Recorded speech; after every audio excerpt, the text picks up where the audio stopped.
지난주에 어느 형제님한테 문자를 받았는데 내용을 이제 조금 이렇게 살펴보게 됐습니다. 그래서 네, 요즘 이제 복음을 전하는 많은 교회들, 복음을 얘기하죠. 복음을 전하는 많은 교회들이 이야기하는 이제 내용들 중에 또 이단적인 요소가 있는 교회들의 어떤 특징이 있죠. 그 특징이 뭐냐면 예수 그리스도 외적인 다른 것을 자꾸 얘기를 해요. 근데 신기한 게 뭐였냐면 이제 그 형제님이 보내주신 내용을 통해서 그 교회에 대한 걸 살펴봤는데 살펴보다 보니까 상당히 오래됐더라고요.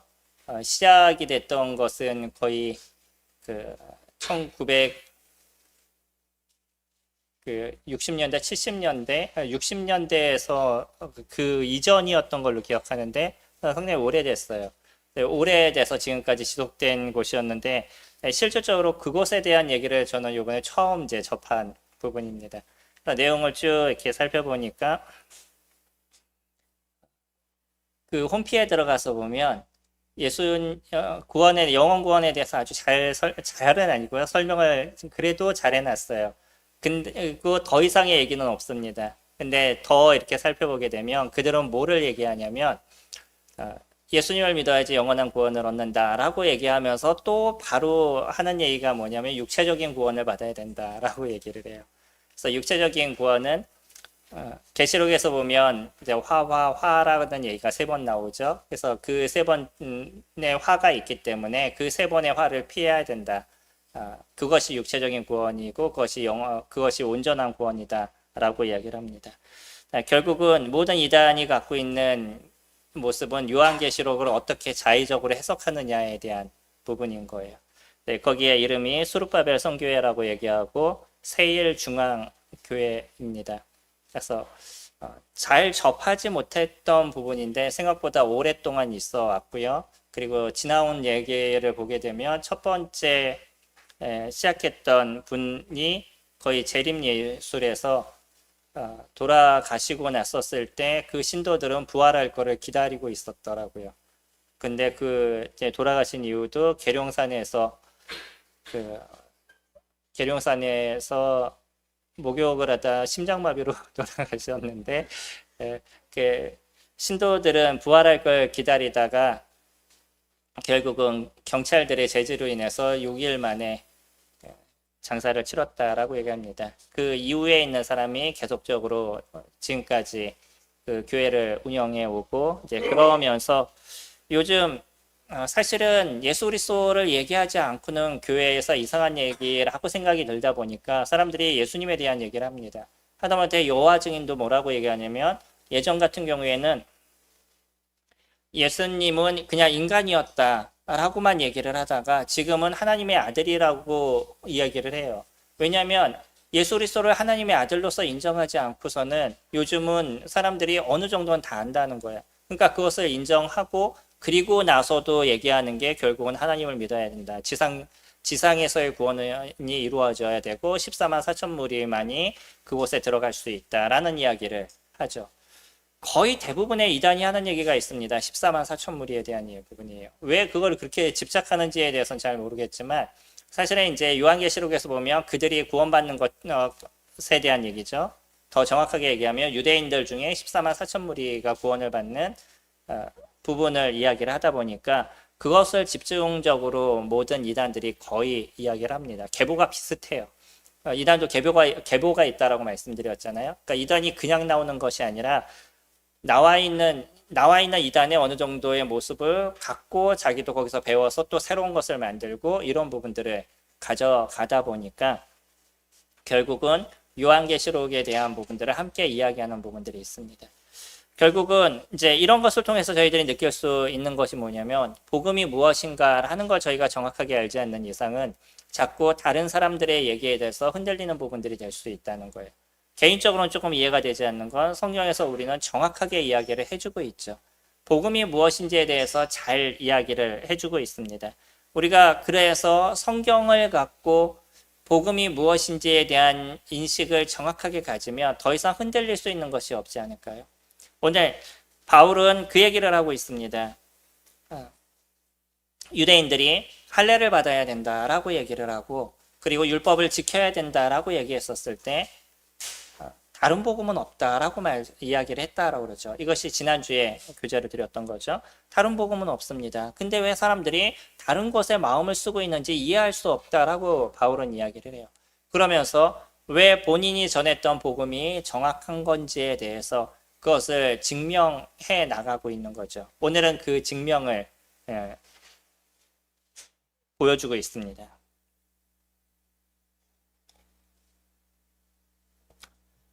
지난주에 저희가 잠깐 살펴본 부분에 있어서는 서두에서만 복음에 대해서 잠깐 이야기를 던져주고 있죠. 그러나 로마서 지난주에 공부하셨죠. 부서별에서 로마서 공부하셨었는데 그때 서론에 보면 아주 단순하게 얘기하면서 그 단순한 속에서 예수 그리스도가 어떤 분인지에 대한 걸 정확하게 저희들에게 이야기를 해주고 있다는 거예요. 저희 다시 한번 볼까요? 로마서 1장 말씀 잠깐 보시면 이거는 저희가 계속 봐도요. 또 계속 보아야 될 말씀이라서 보통 로마서 1장 1절부터 17절까지를 로마서의 서론이라고 얘기하고요. 복음이 무엇인지에 대해서 정확하게 설명을 해주고 있는 내용이다 라고 얘기를 하죠. 그 중에서 저희 3절 말씀 보시면 그의 아들에 관하여 말하면, 그러니까 복음이 무엇이냐면 그것은 그의 아들에 관한 것이다 라고 얘기하고 있죠. 정확하게 얘기합니다. 복음은 복자, 소리, 음자라고 이야기를 하는데 그래서 복된 소리, 굿뉴스라고 이야기를 하죠. 근데 그 굿뉴스가 뭐냐면 그의 아들에 관한 이야기다라는 거예요. 그러니까 복음은 예수 그리스도 그분 자체에 대한 거죠. 어떠면 우리는 옛날에 복음이라고 그러면 뭐라고 얘기했냐면 내가 지옥에서부터 건짐을 받은 것, 내 죄가 없어진 것. 물론 그것도 복음이죠. 그걸 복음이 아니라고 얘기하지 않습니다. 그러나 그것만 갖고 우리는 복음이다라고 얘기하는 것이 아니라 복음이라고 얘기했을 땐 그 아들에 관한 것, 그러니까 예수 그리스도 그분에 관한 것이에요. 어떠면 우리가 예수님을 믿었다라고 얘기했었을 때 예수님에 대해서 100% 다 알지 못하는 부분이 있을 수밖에 없죠. 예수님 그분을 우리가 어떻게 온전하게 다 알 수 있겠어요. 그러나 우리가 예수님을 믿었다라고 얘기했었을 땐 예수 그리스도 그분을 저희들이 받아들인 거기 때문에 인지하지 못했던 것도 나중에 알게 되면 예수님은 이런 분이구나 라는 것으로 알게 되는 부분들은 충분히 있을 수 있습니다. 근데 이것만이 구원이다 라고 얘기하면 사람들은 헷갈리기 시작해요. 그러니까 회개가 없으면 구원이 아니다. 아니면 성경 말씀을 받지 못했으면 구원이 아니다. 아니면 주되심을 인정하지 않으면 구원이 아니다 라고 자꾸 그렇게 얘기를 한다 그러면 사람들은 거기서 무엇인가 헷갈리기 시작하게 된다는 거죠. 그리고 꼭 내가 얘기하는 것만이 바른 복음인 것처럼 얘기하는 경우들이 있어요. 이런 거 조심하시기 바랍니다. 내가 얘기하는 것만이 바른 복음이라고 얘기하는 건 자의적인 거예요. 우리는 복음이 무엇이다 라고 얘기했을 때 성경으로 돌아가셔야 되는 거죠. 그래서 하나님 말씀은 우리에게 무엇을 얘기해 주고 있느냐, 저희는 그것을 살펴보는 것입니다. 그래서 성경은 저희들에게 얘기할 때 그의 아들에 관한 것이다 라고 얘기해요. 그리고 그 아들에 관한 게 무엇이냐, 육신으로는 다윗의 혈통으로 나셨고, 이걸 조금 풀어서 얘기하지는 않습니다. 단순하게 지금 얘기를 하고 있어요. 육신으로는 이라고 얘기한다 그러면 그분이 육체의 모양을 입고 이 땅에 오셨다는 것을 저희들에게 설명하고 있는 거죠.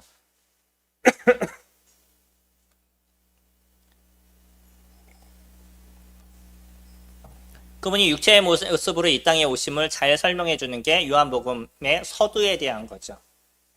요한복음 서두에서는 최초에 하나님의 말씀이 있었는데 그분이 하나님이시다 라고 얘기를 하고요. 그리고 14절에서는 말씀이 육신이 되었다라고 얘기하시면서 그분이 독생하신 예수 그리스도라고 저희들에게 설명을 해주고 있습니다. 그러니까 예수님이 육체로 오셨는데 누구의 계보를 따르셨냐면 다윗의 계보를 따르셨다라고 얘기해요. 왜요?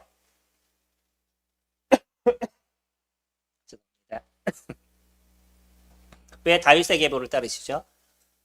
이스라엘의 왕으로서 이 땅에 오셨음에 대한 것을 설명하기 위해서, 그러니까 육체로도 왕의 계보를 따름으로 인해서 이스라엘의 왕이심을 선포하기 위해서 다윗의 계보를 따라서 이 땅에 오시게 된 거죠.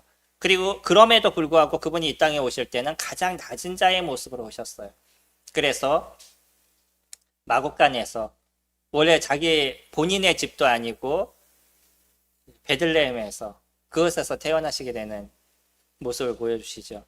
왕인 그분이 가장 낮은 자의 모습으로 이 땅에 오셔서 세상에서 가장 낮은 자부터 시작해서 가장 높은 자까지 모든 사람을 구원하실 수 있는 그 모습을 저희들에게 보여주셨습니다. 물론 그분이 왕궁에서 태어났다라고 얘기해서 세상 사람들을 구원하지 못하실 분은 아니시죠. 그럼에도 불구하고요. 제일 낮은 자의 모습으로 천한 모습으로 어떠면 태어났는데 그 태어난 것이 마국간이고 그리고 누운 그곳이 구유라고 얘기한다고 그러면 얼마나 조금 어렵겠어요. 성령님도 한번 생각해 보시면요. 야, 너는 태어났는데 마국간에 태어났어. 그러면 기분이 어떠시겠어요? 그런 낮은 자의 모습으로 오심으로 인해서 세상의 모든 자를 구원하시는 은혜를 저희들에게 베풀어 주신 거죠. 그러나 그분이 육신으로 오신 이유에 대해서는 분명히 그분이 육체로 오시지 않는다 그러면 영이신 그분이 죽음을 당하실 수 없기 때문에 저희들을 위해서 죽음을 당하시기 위해서 육체의 모양으로 오시게 된 거죠. 그분의 성육신은 그래서 저희들에게 상당히 중요한 부분들을 내포해 주고 있습니다. 그리고요, 4절에 성결의 영으로는 죽은 자 가운데서 부활하사 능력으로 하나님의 아들로 선포되셨다라고 얘기를 하시죠. 그분이 하나님의 아들이심을 얘기합니다. 두 가지를 여기선 다 얘기해주고 있잖아요. 첫 번째, 성육신하신 것, 완전한 인간이신 것. 두 번째, 하나님의 아들이심을 다 얘기를 해주고 있습니다. 그래서 하나님의 아들이심이 선포가 되었다라고 표현하고 있죠. 그 선포가 된 거는 무엇으로 선포가 되셨냐면 그분의 부활하심으로 선포가 된 거죠. 죽으셨습니다. 십자가의 죽으심은 우리의 죄를 대신하기 위해서 십자가에서 죽으셔서 요한복음 9장 30절에서 얘기하시는 것, 19장 30절에서 얘기하시는 것처럼 다 이루었다. 십자가에서 죽으시면서 하셨던 그 마지막 얘기신 거죠. 이 땅에 오신 이유가 우리의 죄가를 대신하시기 위함으로 이 땅에 오신 예수님이 그 마지막 죽음을 당하시면서 그래 내가 이 땅에 온 모든 일들을 다 이루었어. 내가 너희들의 죄를 이곳에서 대신 해결했어. 나의 이 완전하고 온전한 목숨을 통해서 너희들의 목숨을 대신했어 라고 얘기하신 게 다 이루었다 라고 얘기하신 이유였었던 거죠. 그래서 우리 죄를 위해서 죽으셨습니다. 그냥 죽으심으로 끝난 것이 아니었죠. 그분요 다시 부활하셨습니다. 이 부활이 우리에게서 소중한 거는 오늘 부서별 예배에서 또 같이 잠깐 교제하시게 될 고린도 전서를 통해서 저희들에게 얘기해 주시는데 15장에서는 부활이 왜 소중한지에 대해서 얘기를 하고 있습니다. 만약에 그분이 부활하지 않으셨다 그러면 너희 죄가 너희 가운데 그대로 있느니라 라고 얘기할 정도로 이 부활은요 우리의 신앙에 있어서 소중하고 중요한 부분을 갖고 있습니다. 예수 그리스도께서 다시 살아나지 않으셨으면 우리도 죽음으로 끝나는 것이에요. 죄는 해결됐는데 그곳에서부터 해방이 이루어지지 않아요. 그러나 예수 그리스도 그분께서 부활하심을 통해서 그 사람을 믿는, 예수님을 믿는 모든 사람이 그분과 함께 다시 살아날 소망이 우리에게 이루어진 거죠. 예수 그리스도 그분은요, 이것을 통해서 하나님의 아들이심이 증명이 됐어요. 세상의 모든 사람들은 죽어서 끝납니다.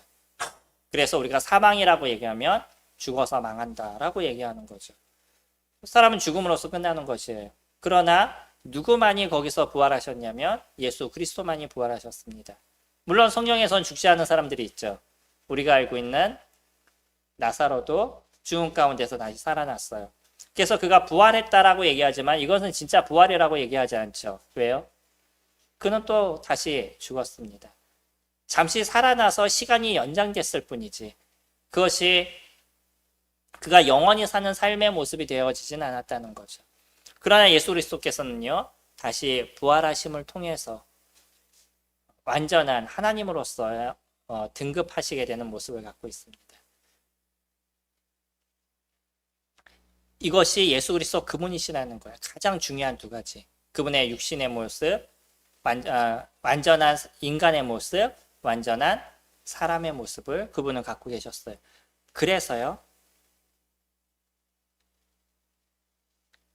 하나님의 아들로 선포되셨으니 곧 우리 주 예수 그리스도다. 우리가 보통 이것을 예수님의 플레임이다라고 얘기하잖아요. 예수님 얘기하면 주 예수 그리스도 우리의 주님이시고요. 메시아이시고 그리스도 하나님의 선택하심을 받으신 기름 부음을 받으신 그분이시다라는 거 우리가 세 가지를 같이 이야기를 합니다. 거기 중요한 거죠. 우리의 주가 되셨다는 거죠. 예수 그리스도 그분이 십자가에서 죽으시고요. 부활하심을 통해서 모든 사람들에게 주가 되신 거예요.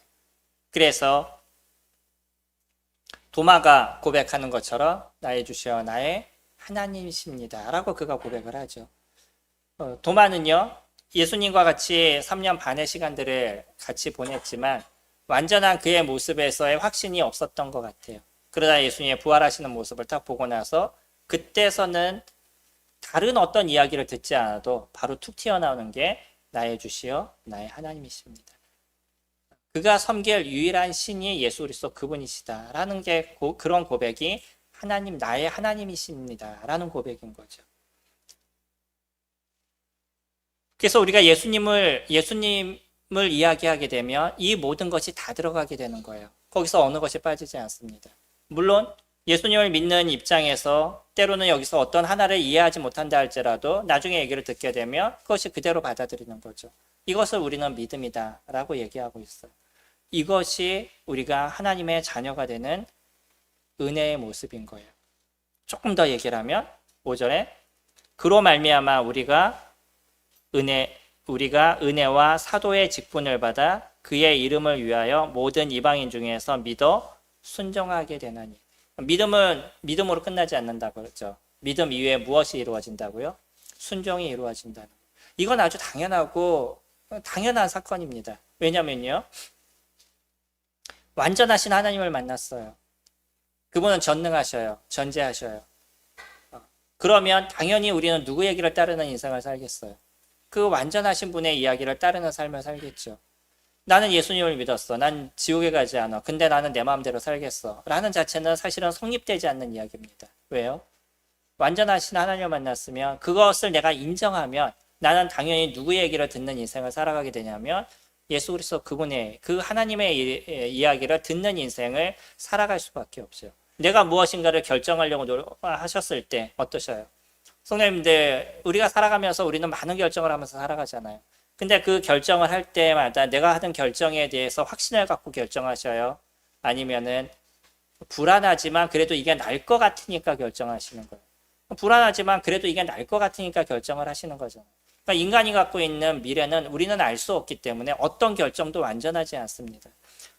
그러나 하나님은 완전하심을 내가 알고 전능하심을 내가 안다 그러면 당연히 그의 말씀이 우리 나를 가장 좋은 길로 인도하실 분이라는 확신이 우리에게 있는 거죠. 그러니까 보이지 않아도 그 길을 갈 수 있는 게 그리스도인의 삶의 모습인 거예요. 세상 사람들은요. 사람들이 살아가는 삶에서 좋아 보이는 길을 쫓아가고 그것이 온전한 것처럼 따라간다라고 얘기한다 그러면 우리들은 지금의 모습에선 조금 안 좋아 보여도 이것이 하나님께서 얘기하신 말씀이라고 그러면 그게 가장 귀한 길임을 저희들이 알기 때문에 그것을 쫓아가는 거예요. 이게 예수 그리스도를 믿은 사람들이 가는 당연한 순종의 삶인 거죠. 그냥 예수님을 믿었으니까 그분의 얘기에 무조건 따라가야 돼. 그래서 따르시나요? 이거는 거의 족쇄와 같은 거죠. 내가 너 구원했으니까 이제부터 내 말 들어야 돼. 라는 얘기를 듣고 우리가 예수님을 믿었다 그러면 이거는 거의 노예와 같은 삶의 모습일 겁니다. 근데 주님 그러지 않으셨어요. 그리고 또 주님께서 그럼에도 불구하고 내 말을 들어야 돼. 라고 얘기하신 이유가 무엇이겠어요? 그분의 말이 온전한 거니까. 본인 스스로가 온전함을 아니까 내 말을 따라야 돼. 라고 얘기하는 거지. 자기중심적인 인간의 모습처럼 내가 널 위해서 이렇게 수고했으니까 넌 내 얘기 따라야 돼. 이런 거하고는 완전히 다른 거잖아.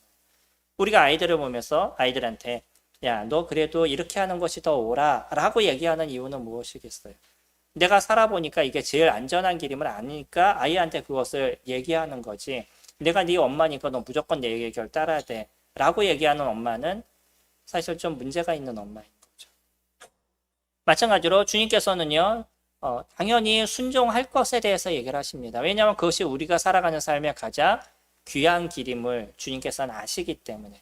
그래서 믿음이란 자체는요 믿음에서 끝나지 않아요. 어디까지 연결이 되냐면 순종까지 연결되어지는 삶이 만들어지는 거예요.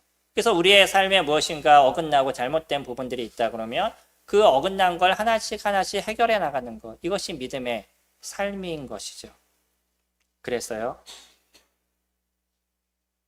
17절에 복음에는 하나님의 의가 나타나서 믿음으로 믿음에 이르게 하나니 기록된 바 오직 의인은 믿음으로 말미암아 살리라 함과 같아. 이게 그리스도인의 삶인 것이에요. 내가 믿었기 때문에 이제 믿음으로 살아가게 되는 것이죠. 예수 그리스도 그분을 믿으니까 이제 그분께서 하신 얘기를 다시 당연히 믿고 따라가는 순종의 삶을 살아가는 것. 이것이 그리스도인의 이뤄가는 삶의 모습인 거죠. 이게 복음입니다. 복음은요, 아주 단순하게 저희들에게 이렇게 설명해 주고 있어요. 내가 죄가 없어지는 걸 믿는 것, 이거는 복음의 한 일부인 거예요. 그것만을 얘기하지 않습니다. 그래서 죄가 없으니까, 그러니까 내가 천국에 갈 수 있다는 거, 그거는 내중심적인 거예요. 왜 그러죠? 내가 없는 것만 생각하지 그 주체가 보여지지 않아요. 이 일을 이루신 주체가 중요한 거지 내 죄가 없어진 게 중요한 게 아닌 거잖아요. 그리고 내가 믿는 게 중요하다라고 얘기를 해요. 그러면 내가 믿는 믿음은 무엇이에요? 내중심적인 거 아닐까요? 내가 누구를 믿느냐가 중요한 거지 내가 믿는 믿음이 중요한 것이 아닌 거잖아요. 우리가 보고 있는 이 17절 말씀을 사람들이 그렇게 혼동할 때가 있습니다. 내가 무엇을 믿느냐 이것이 더 중요한 것처럼 생각을 가죠. 더 중요한 건 뭐냐면 내가 믿는 주체가 누구시냐 이것이 중요한 거고요. 그 주체에 따라서 그 믿음을 어떻게 따라가는 인생을 살아가느냐 이것이 믿음을 따라서 살아가는 삶의 모습인 거죠. 이렇게 복음은 아주 단순하게 얘기합니다. 더 이상의 것은 없다라고 얘기해요. 우리에게 구원 얻을 다른 이름을 주신 적이 없다라고 이야기를 하죠. 이게 사도행전 4장 12절에서 얘기하죠. 근데 사람들은요, 자꾸 여기서 무엇인가가 첨가돼야 된다라고 얘기해요. 이것이 이단들이 얘기하는 기본적인 겁니다. 어디 가셔서 무슨 얘기를 들으셔도 제일 조심하셔야 될 게 있어요. 그게 뭐냐면 예수 그리스도 외적인 그 무엇인가가 우리에게 필요한 것처럼 얘기하는 것. 그런 것에 대해서 조심하시기 바랍니다. 이거는 우리들의 마음을 빼앗거나 우리의 생각을 바꾸게 하려고 하는 모습들인 것이에요. 모든 이단들의 모습은요. 그래요. 예수님을 믿어야 돼요. 그러나 라는 표현이 들어가요. 그리고 이것도 필요해요. 라고 얘기합니다. 그렇게 되는 모든 거는요. 불순물이 되어져 가는 거죠. 성경은 우리에게 아주 단순하게 얘기해 주지 않나요? 우리 갈라디아서 돌아가셔서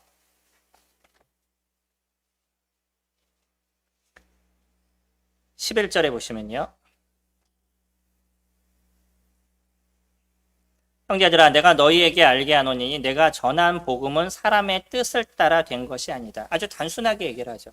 바울은요. 이건 사람의 뜻에 따라서 이루어진 게 아니라는 거예요.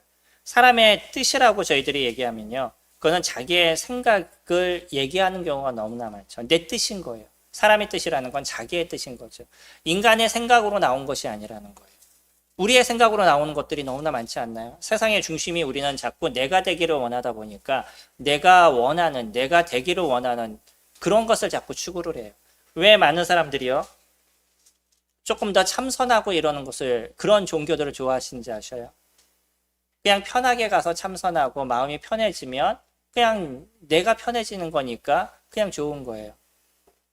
이건 그냥 참선이에요. 말 그대로요.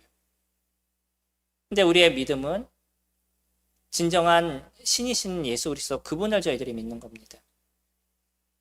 사람들의 생각은요. 자꾸 자기가 원하고 자기가 편한 것을 얘기를 해요.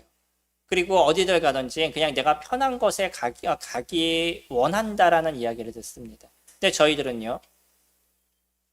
그 사람의 마음을 편하게 하기 위해서 이야기를 시작하지 않아요. 때로는 마음을 부담스럽게 하기 위해서 얘기를 시작하죠. 왜요? 당신이 죄인입니다. 라는 얘기를 해야 되잖아요. 교회들이 요즘 점점 죄인이라는 얘기를 하지 않습니다. 그런 얘기를 사람들이 듣기를 싫어해요. 그래서 교회는요. 계속 하나님은 당신을 사랑하십니다. 이것만을 얘기하려고 노력해요. 물론 이건 중요한 겁니다. 저도 하나님이 우리에게 준 사랑에 대한 얘기가 더 커야 된다라고 생각해요. 인간이 갖고 있는 죄에 대해서 너무나 그걸 휘어파서 소위 안 좋게 얘기해서 그래서 그 사람 스스로가 별 수 없이 하나님을 붙잡게 하는 이런 것이 옳다라고 생각하지 않습니다. 다만 자기의 상황을 내가 알게 됐었을 때 그리스도의 사랑이 어떤 건지를 정확하게 알게 되니까 그것을 이야기할 수밖에 없는 거죠. 내가 어떤 존재인지 몰라요. 그냥 단순하게 하나님 예수님이 나를 사랑하십니다. 그런 이야기보다 내가 처해 있는 모습에서 나를 위해서 그분이 어떤 일을 하셨는지에 대해서 내가 알게 되면 그분이 얼마만큼 나를 사랑하셨는지에 대해서 내가 깨닫게 되는 거예요. 우리 요즘 홍수 많이 일어나잖아요. 홍수 많이 일어나다 보면 별 얘기가 많더라고요. 강아지가 이렇게 떠내려가는데 어떤 아줌마가 이렇게 있다 기다리다 막대기 하나를 갖다 딱 던져주니까 이 강아지가 뭔가 이렇게 풍선 같은 걸 뭔가 물고 갔었어요. 물고 가다 그 순간에 그걸 버리고 막대기를 딱 물더라고요. 살아났어요. 뭐 죽어가는 사람들을 살리는 많은 사람들이 있죠. 가뜩이나 요번에 뉴스 보셨나요? 어떤 경찰이 해양 경찰인 걸로 제가 알고 있는데 한 분이 물에 이렇게 빠지신 모습을 보면서 이분이 그냥 물에 뛰어들어서 자기 조끼를 그분에게 주고 헤엄쳐 나오다 결국은 이분은 급류에 휩쓸려서 나중에 그 심정지 상태로 발견이 됐습니다. 참 귀한 분들인 거죠. 자기 목숨을 버릴 수 있다는 것들. 인간의 모습에서도요. 누군가를 살리기 위해서 그의 목숨을 버리는 것처럼 그를 사랑하는 것이 없다라고 주님이 얘기하시잖아요. 요한복음 15장에서 친구를 위해서 목숨을 버리면 이보다 더 큰 사랑이 없나니 라고 얘기하면서 목숨을 버린다는 것이 어떤 건지를 저희들에게 이야기를 해줘요. 이것이 우리에게 줄 수 있는 인간이 줄 수 있는 가장 큰 사랑이라고 얘기를 하죠. 근데 인간과 인간 사이에서도 내가 다른 사람을 위해서 목숨을 버리며 이것처럼 놀랍고 큰 것이 없는데 하나님이 우리를 위해서 목숨을 버리신다? 이거는 우리의 상상을 사실은 뛰어넘는 이야기인 거예요. 요즘 강아지를 위해서 때로는 죽을 수 있는 분들도 없지 않아 있겠더라고요. 강아지가 거의 자녀와 같은 모습을 갖고 있으니까. 근데 조금 더 비약해서 개미를 위해서 인간이 죽을 수 있느냐? 이건 정신이 좀 이상한 사람이겠죠. 누가 개미를 위해서 내 목숨을 버리겠어요. 근데 하나님께서 우리를 보시는 입장에서는 사실은 우리는 개미보다도 못한 존재인 거죠. 그것을 우리가 인지하게 되고요. 나를 지옥에서 건지기 위해서 죄인인 인간을 이 죄에서부터 건지기 위해서 하나님이신 그분이 자신의 목숨을 버리셨다는 걸 내가 알게 되면 당연히 그분의 사랑이 얼마나 큰지를 내가 느끼게 되는 거죠. 그리고요. 자꾸 우리는 얘기하면서 세상의 많은 사람들을 구원하시기 위해서라고 얘기하지만 그분이 죽으신 것은 결국 누구를 위한 것이냐면 나를 위하신 거였단 말이에요. 우리 성도님들 각자를 위하신 거예요. 나 하나를 구원하시기 위해서 그분이 십자가에서 죽음을 선택하신 것과 똑같은 거죠. 그만큼 그분이 보실 때 나를 어떻게 보시냐면 소중하게 보신다는 거예요. 본인의 목숨을 버릴 만큼 나를 구원할 그런 가치 있는 존재로 주님께서 여기신다는 거죠. 아까 말씀드린 것처럼 요즘은 우리나라가 그 애완견, 애완묘 뭐 이러한 이제 애완 그 펫문화에 대한 것들이 점점 커져가다 보니까 가끔은 고양이나 개가 자신의 자녀처럼 생각이 돼서 그 가치가 점점 높아져 버린 거죠. 그러니까 그들을 위해서 때로는 목숨을 버릴 수 있는 존재들도 있을 수가 있어요. 그만큼의 존재의 가치가 달라진 거죠. 옛날에는요, 개나 고양이는 어떤 존재였어요? 먹는 존재였던 거죠. 그래서 고양이 드시는 거 아시나요? 나비탕. 얼마 전까지만 해도 우리 모란에도 팔았었죠. 나비탕이라고. 나비탕을 왜 드시냐면 관절에 좋다고 드셨어요. 그 관절에 좋다는 거 다 낭설이거든요. 근데 왜 관절에 좋다라고 사람들이 생각하냐면 고양이가 이렇게 높은 데서 뛰고 이러잖아요. 그래서 관절이 좋잖아요. 그러니까 그거를 먹으면 내가 관절이 좋아질 거라고 생각해서 고양이를 과서 드시고 저도 직접적으로 압니다. 집에서 고양이 과서 드시고 이랬던 분들. 그분의 에피소드 한 가지. 그 고양이를 봤는데 뚜껑을 딱 열었더니 얘가 이렇게 쳐다보고 있더래요. 그 얘기를 하시는데 소름이 이렇게 쫙 돋더라고요. 예전에는 그랬었습니다. 근데 지금은 그들의 가치가 높아진 거죠. 똑같은 존재인데 그의 가치가 높아졌어요. 그를 어떻게 생각하느냐에 따라서 가치가 달라진 거죠. 하나님이 우리를 생각하시는 게 그런 거예요. 인간은요, 그냥 냅두게 되면 지옥에 가야 될 값어치 없는 존재인 거예요. 그냥 불에 타서 소멸되고 지옥에서 형벌을 받을 만큼 그런 죄인이고요. 다시 손을 댈 이유가 없는 그런 존재였었어요. 근데 주님이 우리를 보시는 가치가 달라지다 보니까 그분께서 우리를 위해서 십자가에서 죽으심의 일들이 일어나게 되죠. 내가 그것을 느끼게 되면 내 스스로의 소중함이 어떤 건지 제가 느끼게 돼요. 제가 다른 사람에게서 내가 너보다 나 이런 게 아니고요. 하나님이 나를 보시는 가치가 내가 그만큼 소중한 존재니까 주님 안에서의 다른 사람, 사람과 사람을 비교하지 않고요. 하나님이 그 보시는 그 눈으로 나를 보게 되는 거죠. 그리고 나를 소중하게 여길 수 있는 마음도 충분하게 우리가 생기게 됩니다. 이게 하나님의 눈으로 저희들을 보게 됐을 때의 모습인 거예요.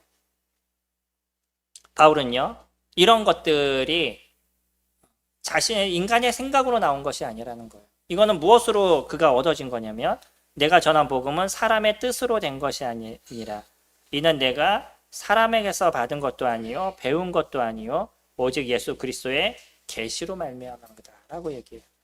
인간은요, 인간이 원하는 인간이 좋을 만한 무엇인가를 만들려고 노력을 해요.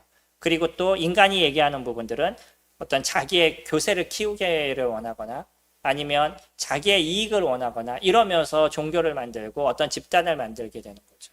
근데 주님은요, 그냥 자신이 갖고 있는 모든 것을 저희들에게 주셨어요. 그래서 하나님께서 갖고 계신 그 계시를 바울에게 알려주신 거죠.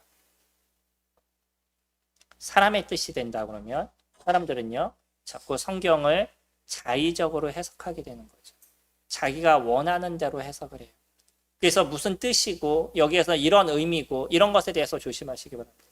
계시록도요, 우리는 충분히 문자적으로 해석할 수 있어요. 다른 곳에서는 계시록은 그럴 수 없다라고 얘기하지만 충분히 우리는 계시록을 문자적으로 봅니다. 계시록을 문자적으로 본다는 거는요, 무슨 상징적으로 얘기하는 건 상징으로 우리는 그냥 이해를 하는 거예요. 거기에 어떤 뜻을 부여하는 것이 아니에요. 그대로 이해하시면 돼요. 과거에 요한이 미래에 대한 이야기를 보았어요. 그리고 그것을 그대로 적었습니다. 그러니까 요한이 적은 내용이 무엇인지는 우리는 정확하게 알 수 있는 건 아니에요. 근데 의미적으로 그냥 이런 의미겠구나 라는 것만 받아들이면 충분한 거죠. 거기에 무엇이다 라고 자꾸 의미를 부여하게 되면 그들이 생각한 뜻을 부여하게 되면 거기서 문제가 발생하게 되는 거예요. 그래서 우리는 성경을 창세기부터 계시록까지 문자적으로 본다라고 얘기합니다. 이거는 극단적인 문자주의를 얘기하는 것이 아니에요. 우리가 문자적이라고 얘기한다는 것은 문맥적으로 성경을 보고 역사적으로 성경을 보는 거죠. 그리고 문맥적으로 본다는 거는요, 그 문맥에서 비유는 비유대로 저희들이 해석을 하고요, 시는 시대로 보고 산문은 산문대로 보는 거예요. 그것을 우리가 문자적이라고 얘기하지 그냥 극단적인 문자주의를 이야기하지 않습니다. 그러니까 극단적인 문자주의들이 잘못 얘기하면 그렇게 얘기를 하죠. 그러니까 창세기에서 보시면 하늘의 별같이 바다의 모래같이 라는 얘기 있잖아요. 이스라엘 백성들이 이렇게 많다라고. 그것을 문자적으로 봐요. 그래서 하늘의 별과 바다의 모래가 똑같대요, 숫자가. 옛날에 제가 창조과학에서 봤던 내용입니다. 이런 얘기를 하면 성경이 이상해져 버리는 거예요. 이런 부분에 있어서 저희들이 조심해야 되는 부분입니다. 자의적으로 해석하면 안 되고요. 자꾸 끼워 맞추려고 노력하면 안 되고, 내가 이해가 안 되는 건 그냥 그대로 냅두시면 돼요. 그리고 충분히 우리는 문맥 안에서 그 내용을 그대로 볼 수 있습니다. 바울은요, 그렇게 사람의 뜻으로 된 것이 아니라는 것이에요. 이건 하나님의 계시로 받았다라고 얘기합니다. 우리는요, 바울이 얘기했던 그 하나님의 계시로 받은 성경을 그대로 지금 저희들이 보고 있는 거예요. 이 성경이 그 오랜 역사를 통해서 하나님께서 보존해 주시고요, 지금 저희들까지 성경을 볼 수 있는 은혜를 저희들이 주셨기 때문에 사람들이 얘기하는 거에 현혹되지 마시고요, 무엇을 보시라고요? 성경을 보시기 바랍니다. 그리고 믿음에 대해서 얘기할 때도 그 믿음의 중심을 성경에서 보시기 바랍니다. 그러면 저희들이 믿음이 흔들릴 일이 없어요. 그런 일이 있지 않나요? 내가 구원을 받았나? 이런 것 때문에 고민하시거나 힘들었던 적이 있지 않으시나요? 예전 같은 경우는요, 내가 구원에 대해서 흔들렸다라고 얘기하면 다시 앉혀놓고 복음을 다시 전하셨어요. 너 문제가 있는 거야 라고 얘기해요. 근데요, 우리의 생각에서 얼마든지 흔들릴 수 있어요. 그 흔들릴 때 어디로 가시면 돼요? 성경으로 돌아가시기 바랍니다. 그리고 내가 믿었다라고 얘기하는 그 내용이 성경에서 지원해주고 있느냐라고 얘기하시면 문제가 없는 거예요. 우리의 모습은요. 그래서 하나님의 계시가, 하나님의 말씀이 나에게 무엇을 얘기해주고 있느냐, 그것을 찾아보는 겁니다. 13절에 보시면 두 번째로, 내가 이전에 유대교회에 있을 때 행한 일을 너희가 들었거니와 하나님의 교회를 심히 박해하여 멸하고 내가 내 동족 중 여러 영갑자보다 유대교를 지나치게 믿어 내 조상의 혈통에 대하여 더욱 열심히 있었으나 그러나 내 어머니의 태로부터 나를 특정하시고 그의 은혜로 나를 부르시니가 그의 아들을 이방에 전하기 위하여 그를 내 속에 나타내시기를 기뻐하실 때 내가 곧 혈육과 의논하지 아니하고. 바울은요, 자기가 지금 거듭나고 있었던 그 시점을 얘기합니다. 그는 유대교에서 어떤 누구보다도 특별하게 유대교를 위해서 수고했던 사람이었었어요. 예수 그리스도를 믿는 사람들은 이단이기 때문에 이런 사람들을 잡아다 감옥에 집어넣는 것에 대해서 당연하게 여겼었고요. 그리고 또 그도 이와 같은 일에 열심으로 일을 했던 사람이에요. 그러다 보니까 그게 다메섹에도 예수님을 믿는 사람들이 있다라고 얘기하니까 이런 사람을 잡으러 다메섹으로 가다가 그곳에서 예수님을 만나게 되죠. 특별하게 하나님의 사랑을 받았던 거예요. 지금은 우리가 성령을 통해서 하나님의 말씀을 보지만 당시에는 이런 계시들도, 특별한 어떤 하나님의 역사들도 그들 속에 나타나서 하나님께서 직접 바울에게 나타나셔서 바울아 바울아 네가 왜 나를 핍박하느냐라는 이야기를 들으면서 바울이 예수 그리스도를 정확하게 인지하게 되고 영접하게 되죠. 그리고 났었을 때 하나님께서, 그러니까 예수님께서 바울에게 하셨던 얘기가 내가 이방인의 사도를 위해서 너를 부르셨다라고 얘기했었어요. 그 얘기를 듣고 그는 그의 인생을 이방인을 위해서 살아갔습니다. 근데 자신이 그러한 하나님의 계시를 받고 나서요, 하나님의 말씀을 그가 받고 나서 그 이후에 사람들과 이것을 정립시키는 시간들을 갖지 않았다는 거예요. 그것을 지금 바울은 이야기를 하고 있습니다. 그래서 16절에 얘기하는 것처럼 곧 혈육과 의논하지 아니하고 또 나보다 먼저 사도된 사람을 만나려고 예루살렘으로 가지 아니하고 아라비아로 갔다가 다시 다메섹으로 돌아갔다라고 얘기하죠.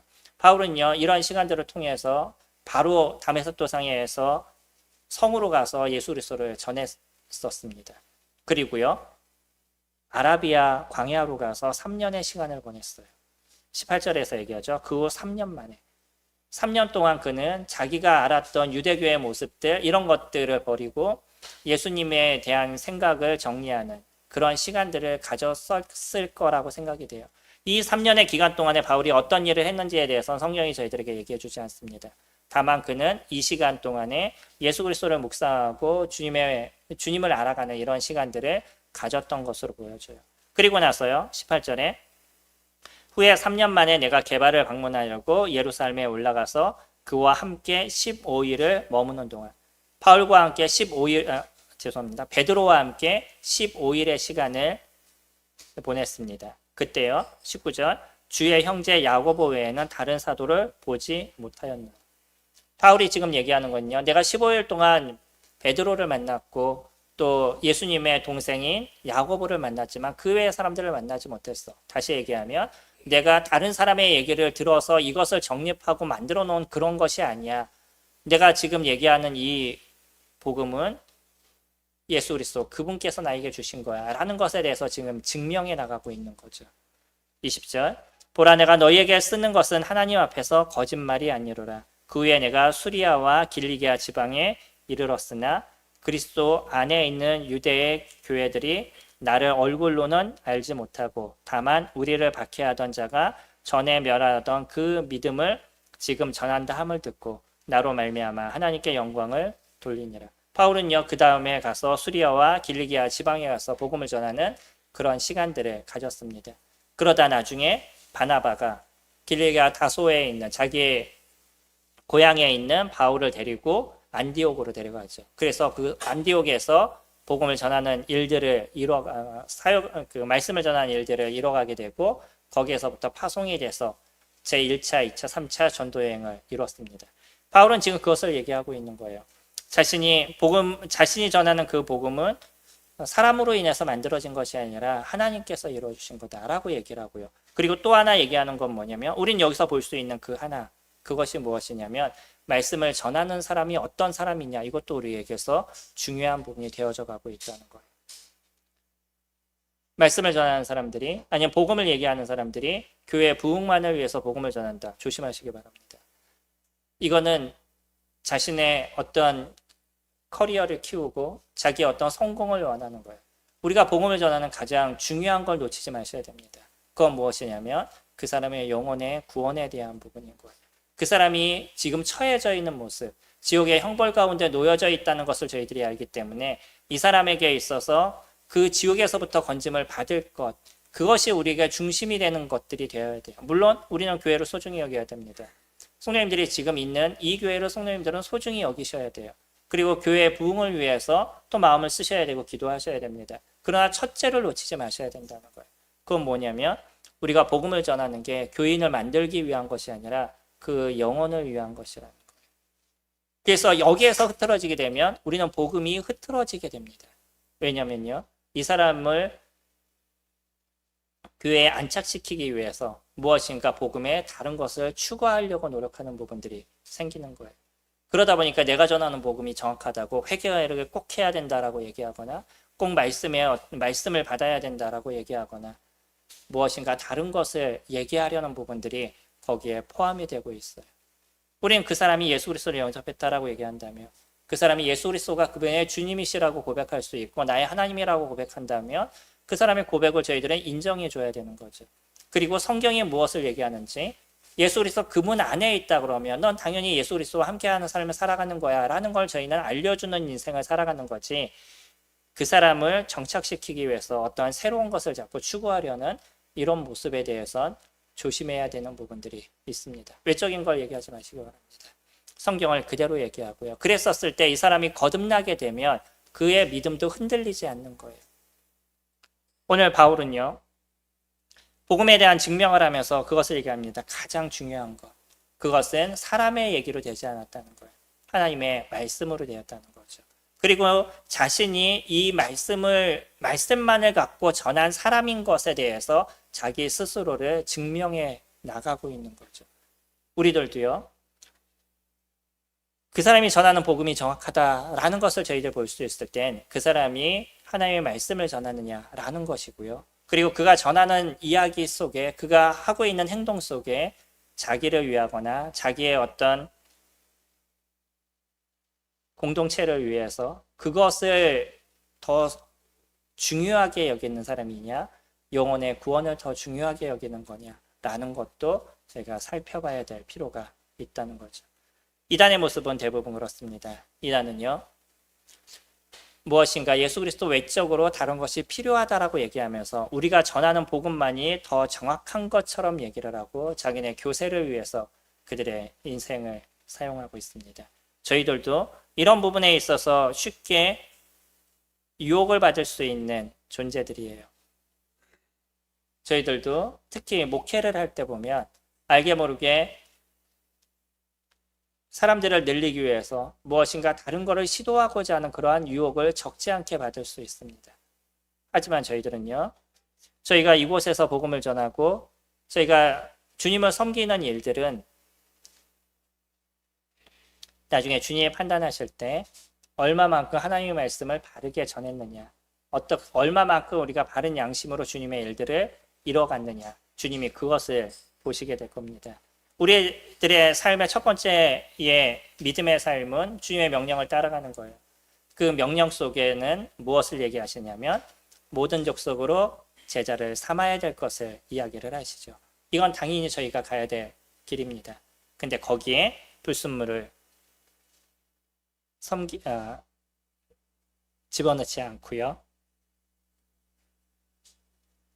그가 예수 그리스도를 영접함을 통해서 베드로가 고백했던 것처럼 영생의 말씀이 주께 있사오니 우리가 누구에게 가오리까 라는 고백이 나올 수 있도록 전하는 것, 그것이 우리의 역할이 되어야 될 것이고요. 당연히 나의 고백이 되어야 될 것이죠. 이 아름다운 복음을 통해서 성도님들 마음의 풍성함과 또 내가 갖고 있는 이 풍성함을 주변에 있는 사람들에게 전하시는 저와 성도님들이 되시기를 원합니다. 오늘 저희들에게 주신 이 아름다움의 복음에 대해서 저희 다시 한번 기억하고 주님 앞에 감사하는 시간과 또 나는 이런 복음을 어떻게 주변에 있는 사람들에게 전할지에 대해서 우리 잠시 개인적으로 기도하는 시간 갖도록 하겠습니다.